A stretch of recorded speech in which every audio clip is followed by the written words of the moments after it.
Peggy 16.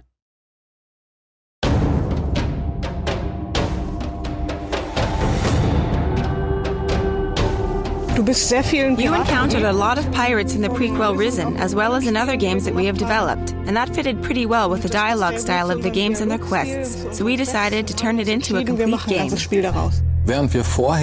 Previously, we tried to establish as many facets as possible with an equal standing. This time, however, we focused very much on the pirate setting, not least because you are left with almost no choice but to join the pirates.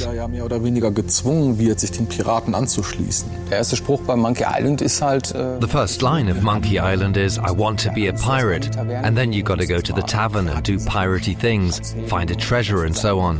And these are of course things our players get to do as well.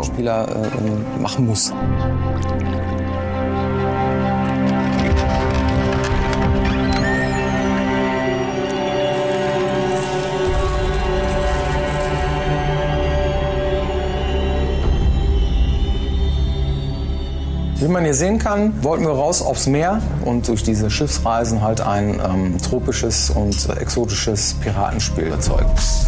Hier haben wir die Startlocation. Hier lernt man das Spiel kennen in einem Tutorial. Du kannst dann am Anfang ein paar Monster plätten am Strand oder so, in der letzten Bastion der Menschheit. Du fährst dann auch ziemlich schnell dann mit dem Schiff rüber zu der ersten Insel, die dann schon etwas größer ist, wo es auch zwei Lager gibt, einmal von der Inquisition und einmal hier hinten das Piratenlager. Da wird die Welt ein bisschen größer. Wenn du dich den Piraten angeschlossen hast, dann kannst du dann mit dem Schiff direkt mit den Piraten zu dieser Küstenregion auf dieser Seite dann hinreisen. Die Welt wird immer größer und von da ab hast du dann irgendwann, hier kriegst du dann dein eigenes Schiff und kannst dann auch andere Inseln dann weiter bereisen. Es lohnt sich auf jeden Fall am Ende des Spiels, im weiteren Verlauf des Spiels dann auch nochmal Locations, die man schon bespielt hat, nochmal hinzureisen, weil es da auch noch mehrere Quests gibt, noch im hinteren Bereich des Spiels. Also wir haben damals angefangen. Back then, we started with the prototypes. We just built pretty rough landscapes and walked through them, put in a few trees and various placeholders and checked out how it felt. Too big, too small. After that, the prototypes went into production and that's when the game began to take on a life of its own. Teilweise von alleine zu wachsen. In Risen 2 haben wir mehrere Inseln und wir haben... There are several islands in Risen 2. In the past, we built the game landscape by hand. That's a lot of work. You have to add a lot of details and create all the paths. Little adaptations or corrections create a lot of work and effort. Therefore, we decided to implement a terrain engine, which is a first in the history of Piranha Bytes. And it paid off, because we were able to implement prototypes way faster. Schneller Prototypen als auch implementieren konnten.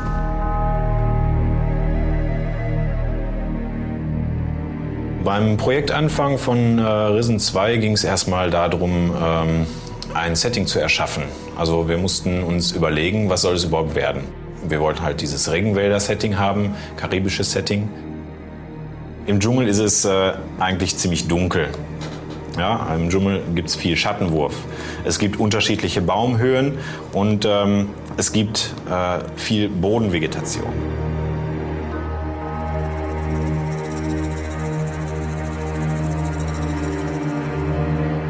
Wir haben jetzt in Risen 2 uns für einen leichten Dschungel entschieden.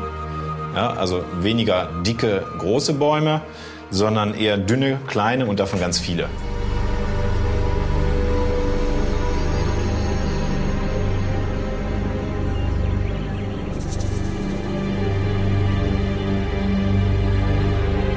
Also wir sind ja hier im Ruhrpott und so viel haben wir nicht hier, was wir uns selbst anschauen können. Ja, aber ein paar Wälder haben wir schon und da ziehen wir schon mal selber los mit der Kamera.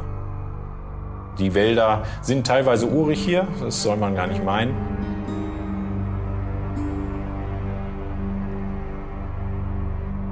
Es ist wie immer gewesen. It was the usual struggle of making it neither too big nor too small.